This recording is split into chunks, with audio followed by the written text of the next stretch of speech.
നടപ്പ് സാമ്പത്തിക വർഷത്തിൽ സംസ്ഥാനം കടപ്പത്രത്തിലൂടെ വായ്പ എടുത്തത് 50,000 കോടിയിലധികം രൂപയാണ്. നിലവിൽ സംസ്ഥാനത്തിന്റെ പരിധിയിലും വായ്പാ പരിധിയിലും അധികമായിട്ടാണ് കടപ്പത്ര ലേലത്തുക കൈപ്പറ്റുന്നത്. സാമ്പത്തിക വർഷാവസാനം ഒരാഴ്ചത്തെ ചെലവിന് വേണ്ടി കടമെടുത്തത് 6,149 കോടി രൂപയാണ്. ഈ റിപ്പോർട്ടിലേക്ക്. സംസ്ഥാനം അതിരൂക്ഷ ധനപ്രതിസന്ധിയിലൂടെയാണ് കടന്നുപോകുന്നത്.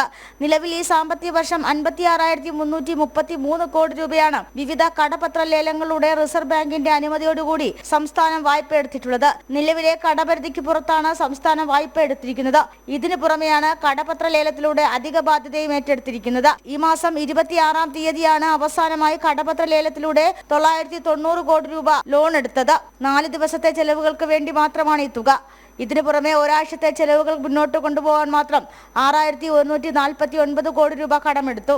അതേസമയം മദ്യത്തിന്റെയും ഇന്ധനത്തിന്റെയും നികുതി പണം നേരത്തെ കൈപ്പറ്റി വകുപ്പുകളുടെ നിക്ഷേപക തുകകൾ ട്രഷറിയിലേക്ക് മാറ്റി സംസ്ഥാനത്തെ അതിരൂക്ഷ സാമ്പത്തിക പ്രതിസന്ധി മറികടക്കാനുള്ള ശ്രമങ്ങളിലാണ് സർക്കാർ. കടുത്ത ധനപ്രതിസന്ധി നേരിടുമ്പോൾ കിട്ടാവുന്നിടത്തുനിന്നെല്ലാം കടം വാങ്ങിയും ട്രഷറിയിലേക്ക് അധിക നിക്ഷേപങ്ങൾ എത്തിച്ചും നിലവിലെ സാഹചര്യങ്ങൾ മറികടക്കാൻ ശ്രമിക്കുകയാണ് സർക്കാർ. ജനം, തിരുവനന്തപുരം.